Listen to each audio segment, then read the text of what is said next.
Hello बच्चों, welcome to the chemistry class.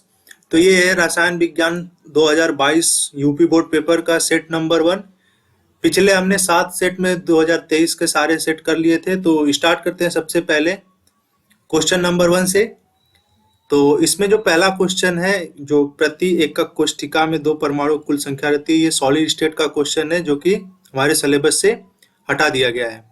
अगला question है कि 400 ml विलयन में 7 ग्राम NaOH घुला है, तो इसकी मोलरता क्या होगी। तो मोलरता का जो फार्मूला होता है, M बराबर होता है W बटा MV। तो M बराबर W का मान दिया है 7 ग्राम, M का मान है अगर NaOH के लिए निकालेंगे तो इसका अणु भार आएगा 40 और V का मान है 400 बटा इसको 1000, क्योंकि हमको ये लीटर में चाहिए होता है। यहाँ से 2 जीरो ये कट गया, 2 जीरो ये, 1 जीरो से 1 जीरो ये कट गया, तो M बराबर हो जाएगा 7 बटा 16। तो इसका आंसर आएगा 0.16 3 48 16 चौका 64 और फिर उसके बाद बचेगा 6 और 16 3 48 और 16 चौका 64, तो 3 बार जाएगा, मतलब 0.43 के लगभग आएगा। तो ये हो जाएगा हमारा पहला वाला आंसर। अगला क्वेश्चन है कि प्रथम कोटि अभिक्रिया के लिए वेग स्थिरांक की इकाई जो होती है वो सेकेंड इनवर्स होती है। इसका एक फार्मूला होता है dx by D T equal to K A के पावर n, तो n इक्वल टू 1 रख देंगे। dx बाई डी टी की जो वैल्यू होती है इसका होता है मोल प्रति लीटर इंटू सेकेंड, और k बराबर इसका होता है मोल प्रति लीटर। मोल से मोल कट गया, लीटर से लीटर कट गया, तो k बराबर हो गया 1/सेकेंड, या इसको हम लोग सेकेंड इनवर्स भी बोल सकते हैं। अगला सवाल है कि जल अपघटन पर बेंजनामाइड बनाता है। तो जल अपघटन पर सबसे पहले हमें बेंजनामाइड का फार्मूला पता होना चाहिए कि बेंजनामाइड जो होता है रिंग के ऊपर CuNH2 को हम लोग कहते हैं बेंजनामाइड। जल अपघटन कराते हैं, इनकी क्रिया मतलब H2 से कराते हैं, तो यहाँ से NH3 मालिक्यूल बाहर निकल जाता है और रिंग पे NH2 जहां से निकलता है वहां पे जाके OH जुड़ जाता है, तो बन जाता है COOH, जिसका नाम है बेंजोइक एसिड, ऑप्शन नंबर 2। अगला है कि RNH2 CHCl3 COH। तो याद रखिएगा यह कार्बिल-एमीन अभिक्रिया, इसमें 2 क्वेश्चन और पूछ सकते हैं कि कार्बिल-एमीन अभिक्रिया कितने डिग्री एमीन देता है। तो याद रखिएगा 1 डिग्री एमीन दिया जाता है। और दूसरा है कि कार्बिल-एमीन अभिक्रिया में कौन सा प्रोडक्ट बनता है। तो याद रखिएगा इसमें प्रोडक्ट जो बनता है आइसोसाइनाइड बनता है। अगला है 6 वाला क्वेश्चन कि आरएनए में उपस्थित क्षारक कौन सा होता है। तो इसका एक ट्रिक है कि डीएनए और आरएनए में क्या होता है। तो डीएनए में होता है AGCT और आरएनए में होता है AGCU। तो इसका मतलब होता है A का मतलब एडिनिन, G का मतलब ग्वानिन, C का मतलब साइटोसिन, T का मतलब थाइमिन। इसमें देखेंगे ध्यान से 3 कॉमन है, एडिनिन, ग्वानिन, साइटोसिन, और इसमें होता है यूरेसिल। तो पूछा है कि आरएनए में कौन सा आता है। तो याद रखिएगा ये adenine, guanine, cytosine, uracil, option number हो जाएगा 4। अगला ये जो क्वेश्चन क वाला है सिल्वर CCP, ये सॉलिड स्टेट का क्वेश्चन है, जिसे हम छोड़ देंगे। अगला क्वेश्चन है कि वाष्प दाब में अपेक्षिक अनुमान से आप क्या समझते हैं, और उसी में पूछा हुआ है कि विलेय के वाष्प दाब एवं मोल प्रभाज में अपेक्षिक अनुमान के बीच का व्यंजक लिखना है। तो सबसे पहले आपको अपेक्षिक अनुमान पता होने से पहले आपको वाष्प दाब का अनुमान पता होना चाहिए कि वाष्प दाब का अनुमान क्या होता है। तो सबसे पहले आइए देखते हैं इसे। तो ये इसकी डिफिनेशन है कि जब किसी अवाष्पशील पदार्थ को किसी विलायक में घोला जाता है तो प्राप्त विलयन का वाष्प दाब PS शुद्ध विलायक की अपेक्षा, मतलब शुद्ध विलायक के वाष्प दाब की अपेक्षा घट जाता है, तो इसे वाष्प दाब का अनुमान कहते हैं। नीचे उसका अपेक्षिक अनुमान है। हालांकि अपेक्षिक अनुमान जो होता है रेशियो होता है, वाष्प दाब का अनुमान मतलब P0 माइनस PS और नीचे हो जाता है P0। ये इसका फार्मूला होता है।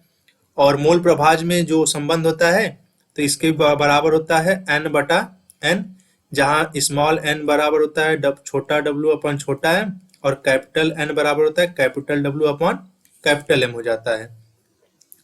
तो वाष्प दाब का अवनमन एवं शुद्ध विलायक के वाष्प दाब P0 के अनुपात को ही हम लोग वाष्प दाब का अपेक्षिक अवनमन कहते हैं। अगले सवाल की तरफ चलते हैं। अगला सवाल हमसे पूछा है कि मानक हाइड्रोजन इलेक्ट्रोड विभव को समझाइए। तो मानक हाइड्रोजन इलेक्ट्रोड विभव की ये डिफिनेशन है, जिसे हम स्टैंडर्ड हाइड्रोजन इलेक्ट्रोड भी कहते हैं। तो मानक हाइड्रोजन इलेक्ट्रोड बनाने के लिए प्लेटिनम के तार की जाली ली जाती है, जिसे काला कर दिया जाता है, मतलब पूरा ब्लैक जला कर दिया जाता है, जिसे प्लेटिनम ब्लैक कहते हैं। इसका संबंध प्लेटिनम तार से किया जाता है। यह उपकरण एक कांच की नली में बंद होता है। यह नली एक पात्र में 25 डिग्री सेल्सियस ताप पर रखे 1 मोल प्रति लीटर सांद्रता वाले HCl विलेयर में डूबी रहती है। कांच की नली में H2 गैस को एक वायुमंडलीय दाब पर, मतलब 1 atm दाब पर प्रवाहित किया जाता है, और H2 गैस का कुछ भाग प्लेटिनम ब्लैक द्वारा अवशोषित हो जाता है तथा शेष भाग बुलबुले के रूप में बाहर निकल जाता है। ये इसका फिगर है, जिसमें कि एक ये वाला जो पार्ट है इसका ये प्लेटिनम ब्लैक इश्यू कहते हैं। ये पूरा काला कर दिया गया है। ये हाइड्रोजन गैस के ये बुलबुले हैं, और ऊपर से यहाँ से हाइड्रोजन गैस डाली जाती है, जिसका प्रेशर दिया है जो कि 1 atm होता है। हालांकि हम लोग इलेक्ट्रोड एक सॉलिड होता है, मतलब एक रॉड जैसा होता है, क्योंकि गैस की रॉड बनाना पॉसिबल नहीं, इसीलिए हम लोग यहाँ पे प्लेटिनम का यूज करते हैं, जो कि प्लेटिनम जो होता है वो एक निष्क्रिय धातु होती है। अगला है कि इस निकाय को, मतलब इस सिस्टम को हाइड्रोजन इलेक्ट्रोड, हाइड्रोजन का मानक इलेक्ट्रोड कहते हैं। इसका मान जो हम स्वेच्छा से मानते हैं 0 वोल्ट होता है। मतलब मानक हाइड्रोजन इलेक्ट्रोड की सहायता से अन्य धातुओं के इलेक्ट्रोड विभव ज्ञात किए जा सकते हैं। ये इसका नोटेशन है, जो कि हम इलेक्ट्रोकेमिस्ट्री में कभी कभी इसका हम यूज करते हैं हाइड्रोजन गैस का। अगले सवाल पे चलते हैं। अगला सवाल हमसे पूछा है विद्युत अपवहन, इसको कहते हैं हम लोग इलेक्ट्रोडायलिसिस। ये सरफेस केमिस्ट्री का पार्ट है, ये सिलेबस से आउट कर दिया गया। अगला स्टाइकियोमेट्रिक दोष, ये सॉलिड स्टेट का पार्ट है, ये भी हटा दिया गया है। तनु एवं सांद्र अम्ल वाला है, पी ब्लॉक का है। अगला जो तीसरा का ग है, ये कोऑर्डिनेशन कंपाउंड का पार्ट है, कि एक दंतु लिगैंड को उदाहरण सहित समझाना है। अगला पूछा है ग्लूकोज तथा फ्रुक्टोज की संरचना में अंतर स्पष्ट कीजिए। तो आइए इसे देखते हैं।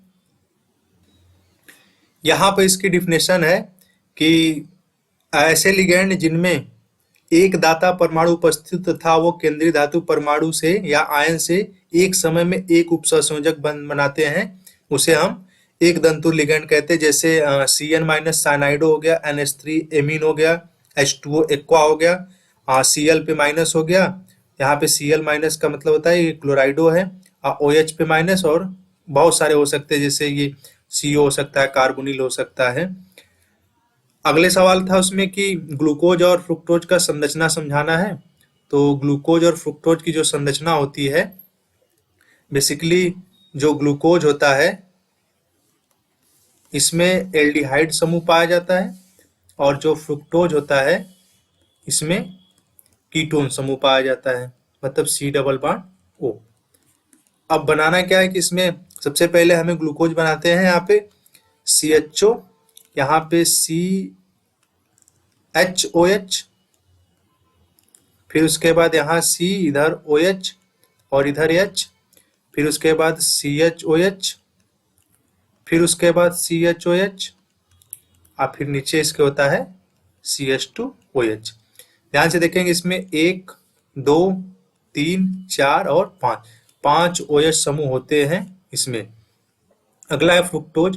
तो फ्रुक्टोज में होता है CH2OH, और यहाँ पे C डबल बॉन्ड हो कीटोन, यहाँ पे CH, इसके इधर साइड OH होता है, फिर वही CHOH, फिर यहाँ पे CHOH, और फिर उसके बाद लास्ट में भी CH2OH। ये हो गया फ्रुक्टोज का, इसे हम कीटोज के नाम से जानते हैं, और ग्लूकोज को हम एल्डोज के नाम से भी जानते हैं, क्योंकि इसमें एल्डिहाइड समूह पाया जाता है और इसमें कीटोन समूह पाया जाता है, इसलिए इसका नाम कीटोज होता है। अगला क्वेश्चन पूछा हुआ है कि एक सेल के मानक इलेक्ट्रोड विभव का जो चौथा का क है, ये कि 1.1 वोल्ट है। निम्न अभिक्रिया के लिए मानक गिब्स ऊर्जा का मान बताना है। हमको एक रिएक्शन दे रखा है और उसका मानक इलेक्ट्रोड विभव, जिसे हम E0 सेल कहते हैं। तो E0 सेल की वैल्यू है जो कि दे रखी है, E0 सेल बराबर 1.1 वोल्ट। हमको पता है कि जिंक से जिंक का 2+ बन रहा और कॉपर 2+ से कॉपर बन रहा, तो इसमें जो इलेक्ट्रॉनों का ट्रांसफर हुआ होगा वो n इक्वल टू यहाँ से हमको 2 पता चल गया। हम फार्मूला जानते हैं कि डेल्टा G नॉट बराबर होता है -NF E0 सेल, जो कि F की वैल्यू होती है फैराडे, मतलब एक फैराडे 96,500 कूलाम प्रति मोल होती है। तो डेल्टा G नॉट बराबर हमसे यही पूछा, मानक गिब्स मुक्त ऊर्जा, तो -n -2 हो जाएगा। यहाँ पे इसका मल्टीप्लाई कर देंगे 96,500 गुणे 1.1 वोल्ट। इसका गुणा करने पर जो भी आंसर आ जाएगा उसका मात्रक हो जाएगा जूल। अगर 1000 का इसमें भाग दे देंगे तो वो कन्वर्ट हो जाएगा किलो जूल में। अगले सवाल पे चलते हैं। अगला सवाल पूछा हुआ है कि जो उसका ख वाला पार्ट है, सॉरी ग वाला पार्ट है, तो इसमें पूछा है कि एनिलीन के नाइट्रीकरण की विधि और अभिक्रियाओं के रासायनिक समीकरण लिखिए। तो इसमें क्या होता है कि याद रखिएगा, एनिलीन का नाइट्रीकरण जब होता है तो इसमें आर्थो, मेटा, पैरा तीनों टाइप के प्रोडक्ट बनते हैं। तो आइए देखते हैं कि कौन कितना % बनता है। तो सबसे पहले देखते हैं इसका मेथड की क्या होता है। तो पहले नाइट्रेशन करा लेते हैं। ये हो गया बेंजीन, बेंजीन के ऊपर अगर हम NH2 लगा दें तो ये बन जाएगा एनिलीन। तो इनकी क्रिया हम लोग कराते हैं HNO3 के साथ और H2SO4 के प्रेजेंस में। तो यहाँ से 3 टाइप के प्रोडक्ट हमको मिलते हैं, एक NH2 और यहाँ पे NO2 आके ऐड होता है। इसे हम अभी देखेंगे कैसे हुआ ये। और दूसरा है NH2, यहाँ मेटा पे भी प्रोडक्ट इनकमिंग ग्रुप आके जुड़ता है, और यहाँ पे हो गया NH2 और यहाँ पे भी आके ये जुड़ता है। हालांकि यहाँ पे तो ये जो आर्थो प्रोडक्ट है, यहाँ पे स्टेरिक हिंडेंस होने के कारण यहाँ पे मात्र 1% ये बनता है, सिर्फ 1%। और बाकी जो बचा ये वाला पैरा वाला जो है 51% ये बनता है। और सोचिए कि मेटा वाला जो होता है 47% के लगभग ये बन जाता है। तो होता कैसे है, आइए देखते हैं कि ये, हालांकि ये जो 1% है ये 2% भी कभी कभी होता है। तो सबसे पहले इसमें क्या होता है कि जो आर्थो वाला प्रोडक्ट होता है इसमें NH2 और NO2 के बीच स्टेरिक हिंडेंस होता है, इसलिए ये प्रोडक्ट बहुत लेस बनता है, जो कि सबसे ज्यादा, फिर उसके बाद मेटा, फिर उसके बाद पैरा बनता है। तो होता कैसे है आइए देखते हैं। तो सबसे पहले इनकी क्रिया कराते हैं हम, H2SO4 की क्रिया कराते हैं। इसको हम ऐसे लिख सकते हैं कि HO3 और फिर यहाँ पे S लिख देते हैं और यहाँ पे O और H लिख देते हैं। ये हो गया हमारा H2SO4। हमको पता है कि O के पास है लोन पेयर। अब इनकी क्रिया कराते हैं, इनके साथ NO2 को हम ऐसे लिख सकते हैं HO और NO2। अब इसमें क्या होता है कि ये वाला ऑक्सीजन और हाइड्रोजन के बीच का बॉन्ड ये अपना इलेक्ट्रॉन इधर की तरफ खींच लेता है और तुरंत ये वाला अपना इलेक्ट्रॉन इनको डोनेट कर देता है। तो यहाँ से आके बनता है, यहाँ से तो HSO3 बाहर चला गया माइनस के साथ, और यहाँ पे आ गया, यहाँ पे H था पहले से, यहाँ पे O और यहाँ पे एक और H आ गया, ये वाला H, और इसके ऊपर आ गया पॉजिटिव चार्ज और यहाँ पे है NO2। अब इसमें क्या करता है, ये वाला ऑक्सीजन तुरंत ये वाला बॉन्ड तोड़ के अपना ऑक्टेट कंप्लीट करता है, यहाँ से H2O निकल जाता है, यहाँ पे बन जाता है NO2 पे प्लस। अब इसको हम लोग कहते हैं नाइट्रोनियम आयन। अब यही है इनकमिंग ग्रुप जो इलेक्ट्रोफिलिक सब्स्टिट्यूशन रिएक्शन देगा, मतलब इलेक्ट्रॉन्स नहीं, प्रतिस्थापन अभिक्रिया। अब इनकी क्रिया कराते हैं एनिलीन से। तो ये हो गया एनिलीन NH2, और इनकी क्रिया जब यहाँ पे आके अटैक करेगा तो सबसे पहले क्या होता है कि बस यही जाके इस पे अटैक कर देगा, एक बार आर्थो पे बनेगा, एक बार पैरा पे। बट एक केस में क्या होता है, ध्यान दीजिएगा कि यहाँ पे ये NH2 के पास लोन पेयर है। तो अगर ये लोन पेयर जो है, अगर ये लोन पेयर रिंग की तरफ अगर इंटर किया, रिंग में गया तो रिंग एक्टिवेट हो जाएगी, जहां पे कि हमको आर्थो और पैरा प्रोडक्ट मिलेंगे। बट अब यहाँ पे क्या होता है कि एसिडिक मीडियम में क्या होता है, ये जो एनिलीन है NH2 के पास, एसिडिक मीडियम में H+ से पहले क्रिया कर लेता है और ये H+ को अपना इलेक्ट्रॉन डोनेट कर देता है और बना लेता है एक इंटरमीडिएट केटायन। अब ये क्या करता है कि अब ध्यान से देखेंगे तो इसका लोन पेयर इधर ही बिजी हो गया और जब इधर ही बिजी हो गया तो जब इलेक्ट्रॉन इंटर रिंग में नहीं करते हैं तो यहाँ पे प्लस आई इफेक्ट शो नहीं होता, जिसको हम लोग इंडक्टिव इफेक्ट कहते हैं, रिजोनेंस नहीं दिखा पाता। तो अब इस वजह से ये क्या करता है कि मेटा डायरेक्टिंग ग्रुप शो करने लगता है, मतलब मेटा डायरेक्टिंग प्रॉपर्टी दिखाने लगता है। इस H प्लस की वजह से एसिडिक मीडियम में क्या होता है कि एनिलीन में जो नाइट्रोजन के ऊपर लोन पेयर है वो हाइड्रोजन को डोनेट कर देता है, जिससे कि इसका लोन पेयर इस हाइड्रोजन के साथ बिजी हो जाता है, और बिजी होने की वजह से इसका जो प्रोडक्ट बनता है वो मेटा डायरेक्टिंग प्रोडक्ट बनने लगता है। अगले सवाल की तरफ चलते हैं। अगला सवाल है कि ग्लूकोज की निम्नलिखित से अभिक्रिया का रासायनिक समीकरण लिख ले। पहला वाला है NH2 जिसको हम लोग हाइड्रोक्सिल एमीन कहते हैं, और दूसरा है HCN, इसको हाइड्रोजन साइनाइड कहते हैं। तो आइए देखते हैं किसे होगा। यहाँ पे हालांकि इसका आंसर दे रखा है बट इसमें थोड़ा सा मिस्टेक है। तो ग्लूकोज की क्रिया करानी है तो CH यहाँ पे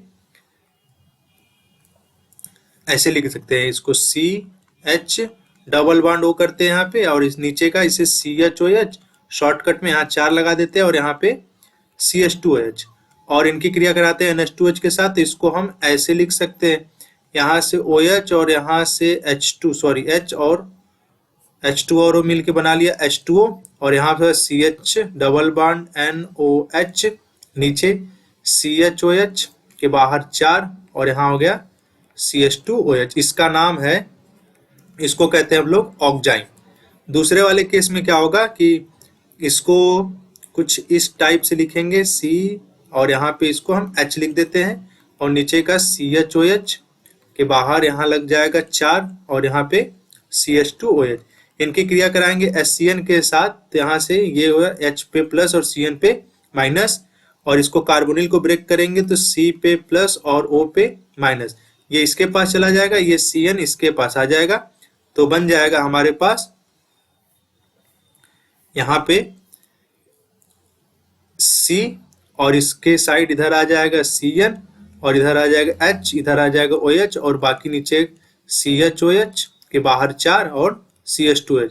इसका नाम है, इसको बोलते हैं हम लोग ग्लूको साइनोहाइड्रिन, ये इसका रासायनिक नाम हुआ। अगला सवाल है 5वां का कि पराशर दाब को परिभाषित कीजिए, और उसमें अगला पूछा है कि पराशर दाब और विलेय के मोलर द्रव्यमान में संबंध स्थापित कीजिए। तो सबसे पहले पराशर दाब की परिभाषा देखते हैं। तो ये पराशरण और पराशर दाब की परिभाषा है। तो पराशरण जो होता है कि विलायक के अणुओं का अर्धपारगम झिल्ली से होकर कम सांद्रता से अधिक सांद्रता की ओर गमन ही पराशरण कहलाता है। और पराशर दाब क्या है कि अर्धपारगम झिल्ली द्वारा विलायक से पृथक किए गए विलयन में विलायक के प्रवेश को रोकने के लिए विलयन पर लगाए गए आवश्यक बल को या आवश्यक दाब को ही हम लोग पराशर दाब कहते हैं। जो इसका व्यंजक है, तो सबसे पहले हमें पता होना चाहिए कि बायल्स वान हाफ नियम और चार्ल्स वान हाफ नियम होता क्या है। तो सबसे पहले देखेंगे कि बायल क्या कहता है। तो बायल वान हाफ के नियम के अनुसार, मतलब बायल के अनुसार ये कहता है कि स्थिर ताप पर किसी विलयन का पराशरण दाब जो है विलयन की सांद्रता के समानुपाती होता है। तो P प्रोपोर्शनल टू लिख सकते हैं C, और हमको पता है कि C जो होता है वो 1/V होता है। अभी आयतन है, C सांद्रता है, आयतन बढ़ाने पर सांद्रता क्या होती है, घटती है। इसको मान लेते हैं समीकरण नंबर 1। और दूसरा है कि चार्ल्स वान हाफ नियम। तो चार्ल्स वान हाफ नियम कहता है कि स्थिर सांद्रता पर विलयन का पराशरण दाब विलयन के परम ताप T के समानुपाती होता है। P प्रोपोर्शनल टू लिख सकते हैं T। समीकरण 1 और समीकरण 2 को देखेंगे तो इसको लिख सकते हैं P प्रोपोर्शनल टू CT। तो प्रोपोर्शनल का साइन हटाएंगे तो एक कांस्टेंट आएगा जिसको हम बोल सकते हैं CST। हम भी यहाँ पे लिखे थे कि C बराबर 1/V है, तो N मोल के लिए लिख सकते हैं C बराबर N/V। तो यहाँ पे लिखेंगे P बराबर N/V/ST, और यहाँ से लिख सकते हैं PV बराबर NST। ये हो गया फार्मूला। और N बराबर जानते हैं कि W बटा होता है M, तो यहाँ से लिख देंगे PV बराबर W बटा M/ST। ये हो गया फाइनल आंसर, मतलब ये फाइनल फार्मूला बन गया ये। अगला सवाल है कि संक्रमण तत्वों का सामान्य इलेक्ट्रॉनिक विन्यास एवं 3 अभिलाक्षणिक गुण लिखिए। तो आपको इसी चैनल पे पिछले 2023 के किसी न किसी सेट में संक्रमण तत्व का सामान्य इलेक्ट्रॉनिक विन्यास मिल जाएगा। खोज लीजिएगा, अगर आपके पास अनसॉल्व हो तो उस सेट में चले जाइएगा, उस वीडियो नंबर में। और उसमें पूछा कि 3 अभिलाक्षणिक गुण, तो आपको एक सामान्य इलेक्ट्रॉनिक विन्यास लेना है। जैसे किसी मैग्नीज या आयरन के लिए 3 अभिलाक्षणिक गुण में जैसे उत्प्रेरकी गुण लिख दीजिएगा और ऑक्सीकरण संख्या, और इसमें हो जाएगा कि संकुल बनाने की प्रवृत्ति, और रंगीन यौगिक भी बनाते हैं। अगला क्वेश्चन है 5वां का घ कि उप सहसंयोजन यौगिकों के वर्नर सिद्धांत की व्याख्या कीजिए। तो करते हैं व्याख्या।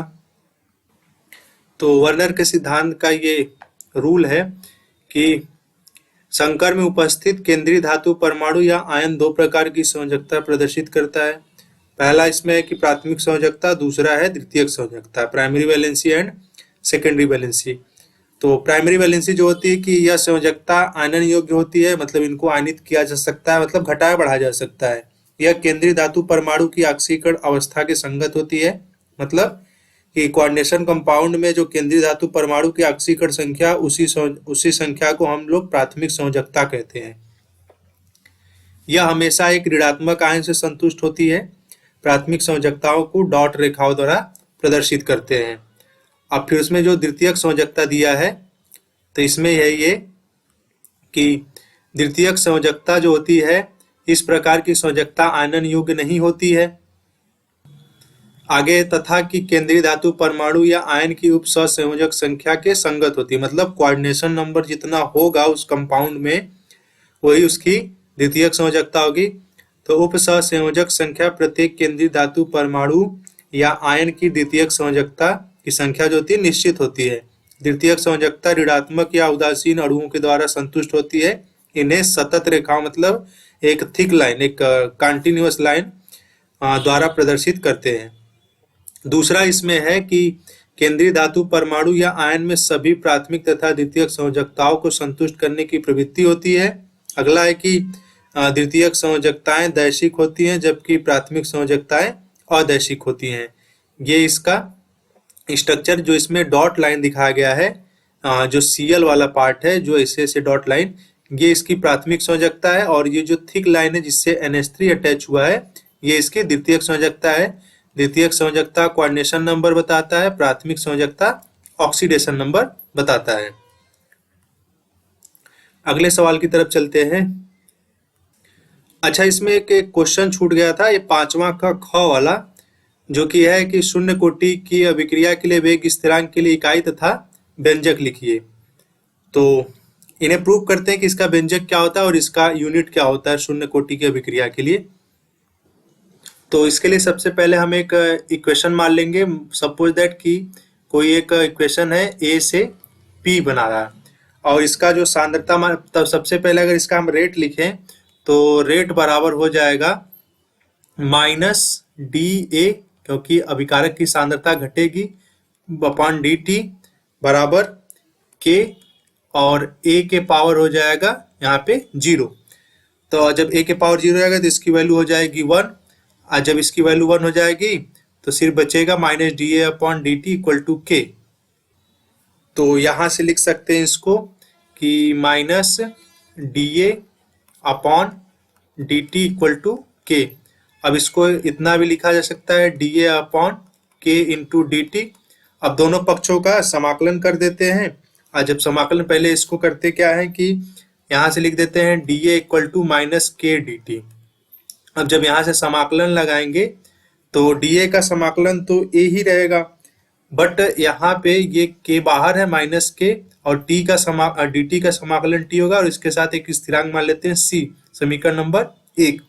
अब चलते हैं शुरुआती कंडीशन पे कि अगर टी बराबर 0 होता तो जो ए की वैल्यू है वो ए नॉट होती। ए नॉट मतलब प्रारंभिक है, ये हमारा ए जो है शेष सांद्रता है। तो जैसा हम यहाँ रखेंगे तो टी बराबर 0 रखेंगे तो ए बराबर हो जाएगा ए नॉट, और इसका वैल्यू सी हो जाएगा। सी की वैल्यू यहाँ उठा के पुट कर देंगे तो ए बराबर हो जाएगा समीकरण नंबर 1 में तो माइनस के टी प्लस ए नॉट। अब यहाँ से क्या होगा कि इसको इस साइड कर देते हैं, के टी को उसको उस साइड ले आते हैं, तो के टी बराबर हो जाएगा ए नॉट माइनस ए।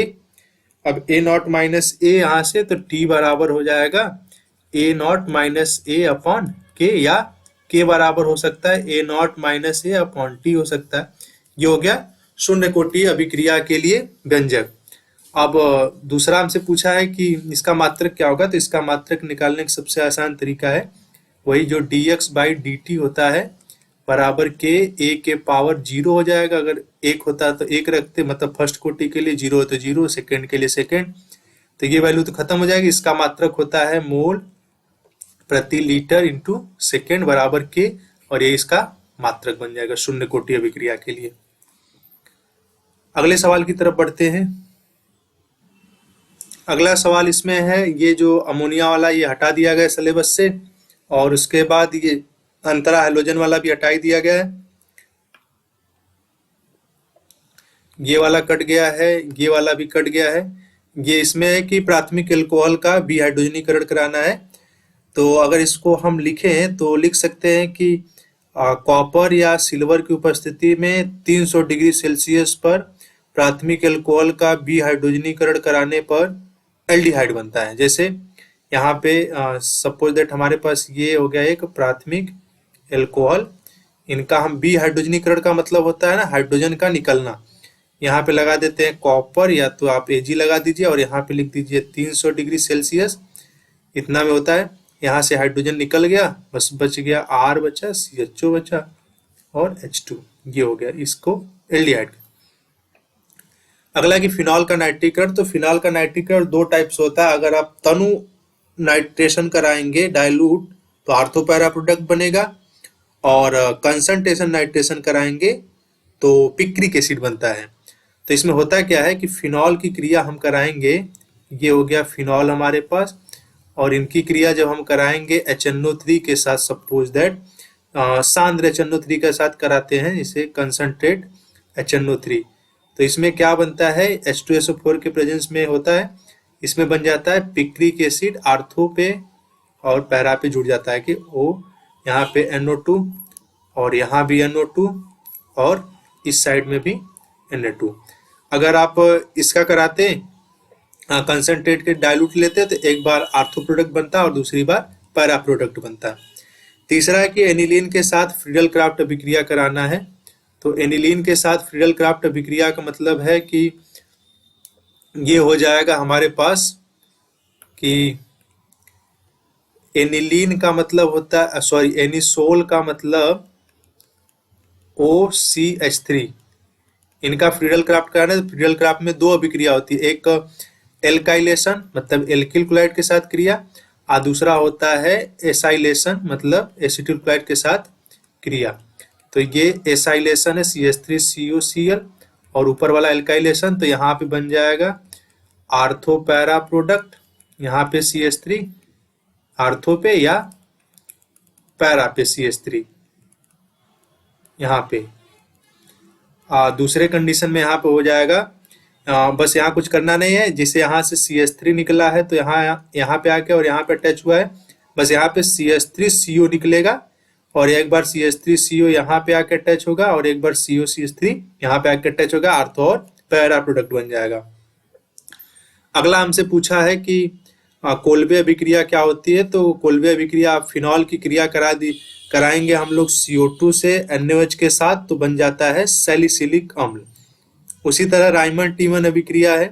राइमंड टीमन अभिक्रिया में फिनॉल की क्रिया हम कराते हैं NaOH के साथ और क्लोरोफॉर्म के साथ, तो बन जाता है सैलिसल्डिहाइड। तो याद रखिएगा जो कोल्बे वाला होता है, इनकी फिनॉल की क्रिया कराएंगे यहाँ से, कोल्बे के लिए OH प्लस NaOH होता है यहाँ पे, और CO2 होता है, यहाँ पे फाइनल प्रोडक्ट बनता है। हालांकि इसका आपने मैकेनिज्म करा रखा है, हमसे मैकेनिज्म पूछा भी ना है, और यहाँ पे आ जाएगा COOH, ये बन जाए सैलिसल्डिहाइड, सॉरी सैलिसिलिक एसिड। और जब राइमंड टीमन वाला कराने जाएंगे तो यहाँ पे OH और यहाँ पे NaOH और यहाँ पे CHCl3, तो यहाँ पे बन जाएगा रिंग, और रिंग के ऊपर हो जाएगा OH और यहाँ पे आ जाएगा CHO, तो ये बन जाएगा सैलिसल्डिहाइड। अगला हमसे पूछा है कि विलियमसन क्या होता है। तो विलियमसन अभिक्रिया में होता है कि जब एल्किल हैलाइड, जैसे सपोज दैट RX, इनकी क्रिया सोडियम एल्कोक्साइड के साथ कराते हैं NaOR, तो यहाँ से NaX निकल जाता है और हमको ईथर प्राप्त हो जाता है। इस अभिक्रिया को हम लोग कहते हैं विलियमसन संश्लेषण। विलियमसन संश्लेषण बेसिकली ईथर का निर्माण होता है। अगले सवाल की तरफ चलते हैं। अगला क्वेश्चन है कि क्लोरोबेंजीन के साथ हैलोजनीकरण, नाइट्रीकरण, सल्फोनेशन और फ्रीडल क्राफ्ट तथा उर्ज फिटिक अभिक्रिया, मतलब 5 क्वेश्चन 5 नंबर का। तो क्लोरोबेंजीन की क्रिया करानी है, तो यहाँ पे हो गया ये क्लोरोबेंजीन, इनका कराना है हैलोजनीकरण। हैलोजनीकरण में हम Cl के साथ ही क्रिया कराते हैं, Cl2 के, तो इलेक्ट्रॉन्स नहीं प्रतिस्थापन अभिक्रिया देगा, तो ये क्लोरोबेंजीन आर्थो पैरा प्रोडक्ट देता है। तो यहाँ पे Cl आ जाएगा और एक बार यहाँ पे पोजीशन पे और दूसरी बार पैरा पोजीशन पे, और जहाँ पे ये जाके अटैच होता है वहां से H निकलता है और यहाँ से Cl मिलके बन जाएगा HCl। दूसरा है नाइट्रीकरण, तो नाइट्रीकरण में भी वही होगा, यहाँ पे Cl, नाइट्रीकरण में HNO3 के साथ क्रिया करना है, तो HNO3 को हम लिख सकते हैं OH और NO2, ये हमारा बनेगा इलेक्ट्रोफाइल, यही जाके ऐड होगा। तो यहाँ पे आ जाएगा ये Cl और यहाँ पे NO2 प्लस यहाँ पे Cl और एक बार NO2 यहाँ पे आ जाएगा, ये बन गया। और तीसरा है सल्फोनेशन, मतलब सल्फ्यूरिक एसिड के साथ क्रिया, तो सल्फ्यूरिक एसिड के साथ क्रिया H2SO4, H2SO4 को हम लिख सकते हैं ऐसे SO3H, इसमें इलेक्ट्रोफाइल SO3H है, तो यहाँ पे जाके ये ऐड हो जाएगा Cl, एक बार SO3H यहाँ पे और दूसरी बार SO3H यहाँ पे नीचे ऐड हो जाएगा SO3H। याद रखिएगा ये OH जो है, यहाँ पे जो हाइड्रोजन होता है वो रिमूव होने के बाद H2O बनाता है, यहाँ पे भी जो रिमूव होता है H2O बनाता है, बट यहाँ पे H का Cl के साथ क्रिया, यहाँ पे लिख देते हैं Cl निकलेगा और यहाँ पे H2O निकलेगा और यहाँ पे भी H2O निकलेगा। अगला है फ्रीडल क्राफ्ट अभिक्रिया, तो फ्रीडल क्राफ्ट अभिक्रिया में वही जो होता है हमेशा से कि एक बार एक बार क्लोरीनेशन में कराना है, क्लोरीनेशन कराए, नाइट्रेशन कराए, सल्फोनेशन कराए, फ्रीडल क्राफ्ट अभिक्रिया में मेथिल क्लोराइड के साथ कराना है और एक बार और कराना है एसिटिल क्लोराइड के साथ। तो यहाँ से याद रखिएगा इसमें इलेक्ट्रोफाइल CH3 एक बार जाके ऐड होगा आर्थो पे, एक बार पैरा पे, और यहाँ पे CH3CO जाके ऐड होगा आर्थो और पैरा पे। अगला है कि ऊर्ज फिटिक अभिक्रिया कराना है क्लोरोबेंजीन का। तो ऊर्ज फिटिक अभिक्रिया क्या होती है कि जब हैलो एल्केन की क्रिया हैलोरिन के साथ कराई जाती है शुष्क ईथर में सोडियम के साथ, तो जाके एल्किल बेंजीन मिलता है। तो ये इसका रिएक्शन है, लिख देते हैं, ये बन गया हमारे पास ये क्लोरोबेंजीन है ये, और इनकी क्रिया हम कराएंगे सोडियम धातु के साथ और एक हैलो एल्केन ले लेते हैं जैसे Cl CH3Cl, और यहाँ पे ड्राई ईथर रहता है, शुष्क ईथर जिसको हम कहते हैं।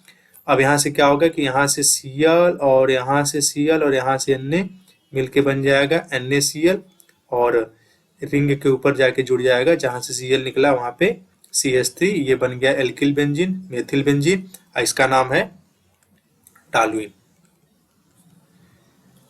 अगला है कि हैलो एल्केन में एक अणुक तथा द्विअणुक नाभिक रागी प्रतिस्थापन अभिक्रिया की क्रियाविधि समझाइए। तो आइए देखते हैं, हमें सीधा सीधा बोला है कि SN1 और SN2 क्या होता है। तो हमसे बोला है कि नाभिक रागी प्रतिस्थापन, तो नाभिक रागी को हम लोग कहते हैं न्यूक्लियोफिलिक और प्रतिस्थापन को कहते हैं सब्स्टिट्यूशन, और उसमें प्रथम कोटि का मतलब SN1 और द्वितीय कोटि का मतलब SN2 पूछा है। तो इसमें होता क्या है, न्यूक्लियोफिलिक जो होता है जिसके ऊपर माइनस चार्ज होता है। तो हैलो एल्केन मतलब RX, इनकी क्रिया हम कराते हैं एक न्यूक्लियोफिलिक के साथ Nu पे माइनस, ये क्या करता है इसको रिप्लेस कर देता है, तो बन जाता है RNu और ये X बाहर निकल जाता है। ये दो टाइप का होता है, मतलब एक न्यूक्लियोफाइल, क्योंकि X पे माइनस Nu पे भी माइनस, तो एक न्यूक्लियोफाइल दूसरे न्यूक्लियोफाइल को सब्स्टिट्यूट करता है, मतलब हटाता है, तो उसको हम लोग कहते हैं नाभिक स्नेही प्रतिस्थापन अभिक्रिया। ये दो टाइप का होता है, हमसे दो SN1 पूछा है और SN2, तो SN1 हो गया इधर और SN2 हो गया इधर। तो सबसे पहले हमें अगर बताना चाहिए कि ये एक प्रथम कोटि की अभिक्रिया है, पहली बात, और ये द्वितीय कोटि की अभिक्रिया है। अब होता किसे है, इसमें क्या होता है कि जब इसका हम रेट लिखते हैं R बराबर K तो सिर्फ इसमें Rx मैटर करता है, सिर्फ यहाँ पे Rx होता है क्योंकि इसके पावर 1 और वेग समीकरण में प्रयुक्त सांद्रता पदों के घातों के योग को हम लोग कोटि कहते हैं, तो यहाँ पे 1 हो गया। बट जब हम इसका R लिखते हैं तो इसमें Rx तो होता ही है, मतलब हेलो एल्केन, और इसके साथ न्यूक्लियोफाइल भी होता है, तो यहाँ पे 1 और यहाँ पे 1 हो गया है द्वितीय कोटि की अभिक्रिया। अब उसके बाद क्या होता है कि SN1 जो होती है ये 2 स्टेप में होती है और SN2 जो होती है ये 1 स्टेप में होती है। अब ये कैसे होता है? तो सबसे पहले क्या होता है, इसमें 2 स्टेप जो होते हैं,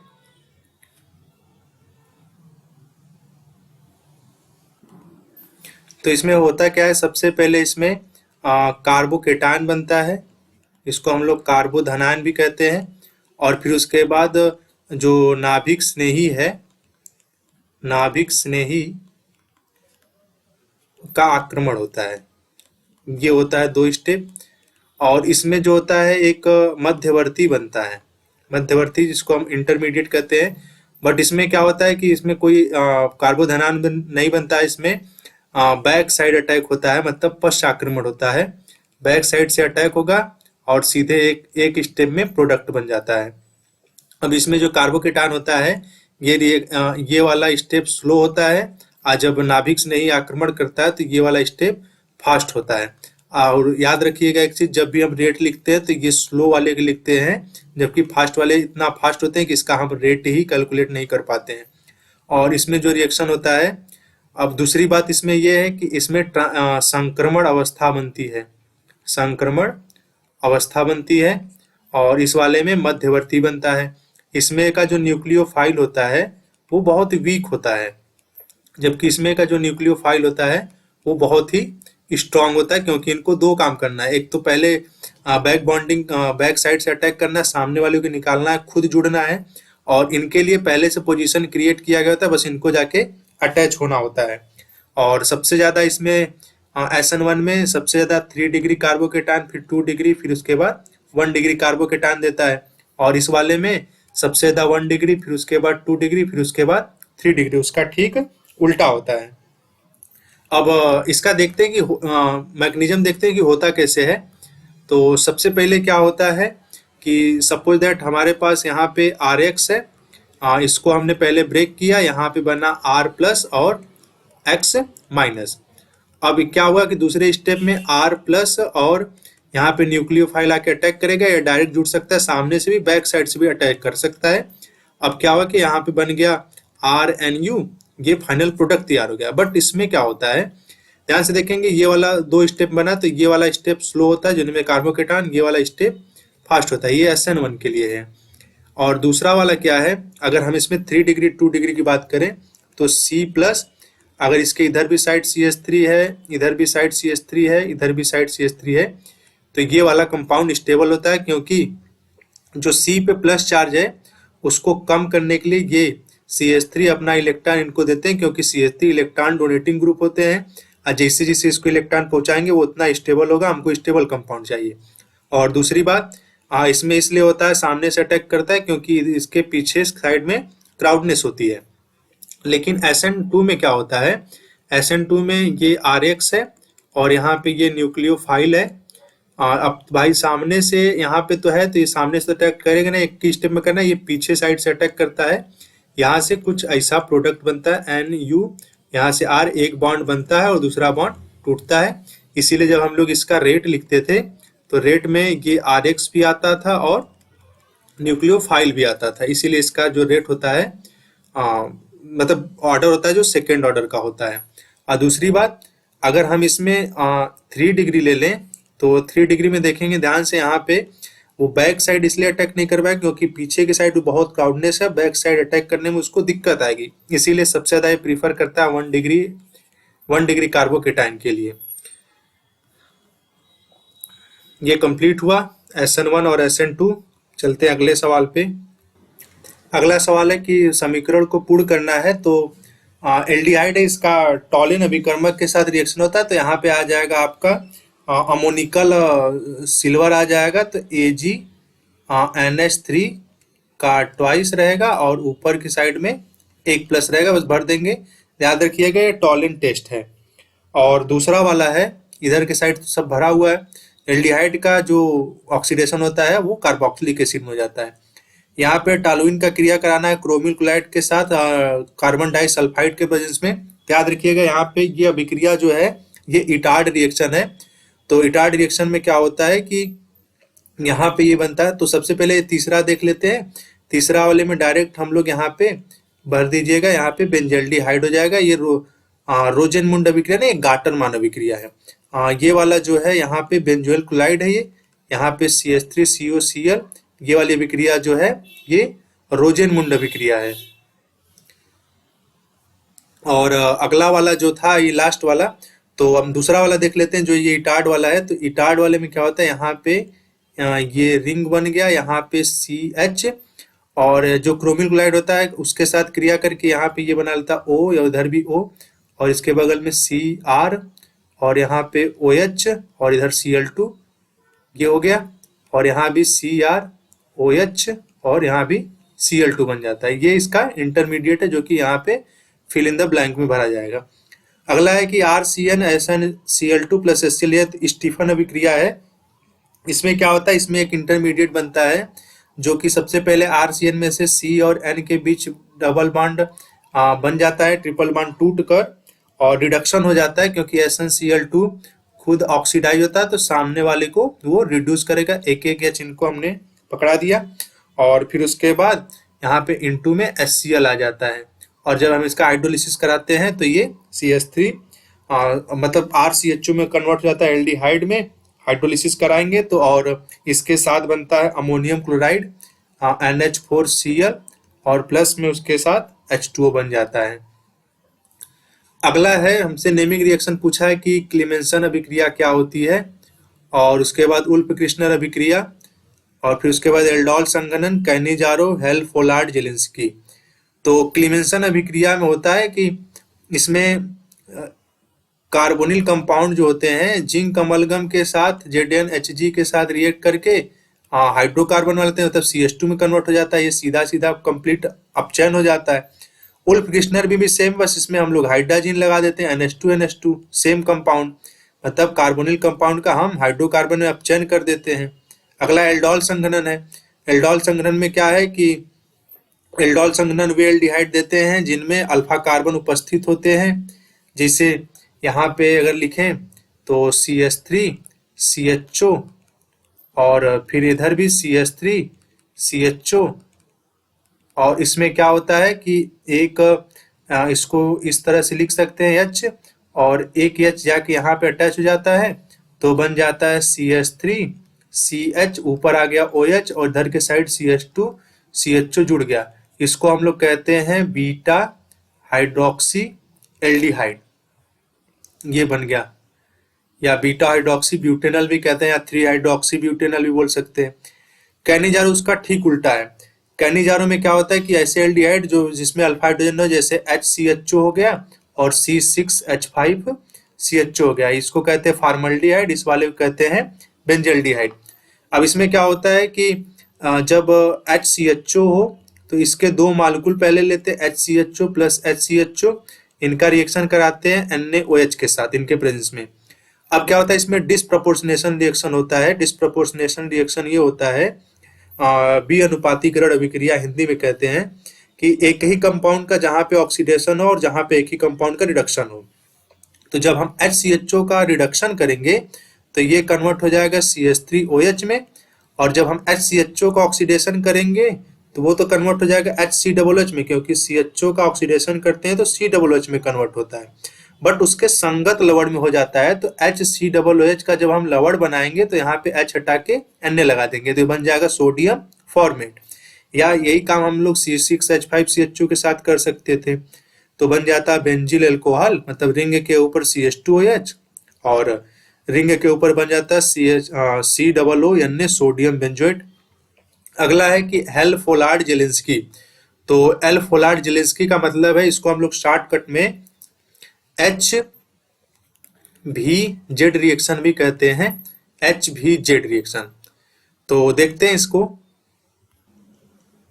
तो इसमें होता क्या है कि कार्बोक्सिलिक अम्ल जो होते हैं उनकी क्रिया फास्फोरस या सूर्य की प्रकाश की उपस्थिति में क्लोरीन या ब्रोमीन से कराई जाती है तो जो उसमें अल्फा हाइड्रोजनीकरण हमको एसिड प्राप्त होते हैं, मतलब अल्फा हाइड्रोजन से जितने भी हाइड्रोजन है सब गायब हो जाते हैं। जैसे CH3 COOH, इनकी क्रिया करा दीजिए Cl2 से, यहाँ पे या तो रेड फास्फोरस या HNu कर देते हैं, सूर्य का प्रकाश। अब इसमें क्या होता है कि ये जो COOH मेन ग्रुप है, तो ये वाला कार्बन अल्फा, तो अल्फा कार्बन से जुड़े हाइड्रोजन को हम लोग अल्फा हाइड्रोजन कहते हैं। तो यहाँ से क्या होगा, एक एक करके हाइड्रोजन निकलेगा, तो सबसे पहले CH2 और यहाँ पे लिख देते हैं Cl और प्लस COOH तो है और उसके साथ निकल गया HCl। फिर एक बार रिएक्शन कराएंगे इसका Cl2 के साथ, तो फिर से आ जाएगा CCl2 मतलब CHCl2 और COOH। फिर उसके बाद एक बार और Cl से रिएक्शन कराएंगे तो CCl3 COOH आ जाएगा। इसको हम लोग कहते हैं, हम यहाँ से हर बार HCl निकल जाएगा। इसको कहते हैं HVZ हेल्स वोलार्ड जेलिंस्की, ये नेमिंग रिएक्शन एक है। तो ये क्वेश्चन हम लोगों का समाप्त होता है। आशा करता हूँ कि समझ में आया होगा। मिलते हैं 2022 के सेट नंबर 2 में। तो वीडियो देखने के लिए बहुत बहुत धन्यवाद।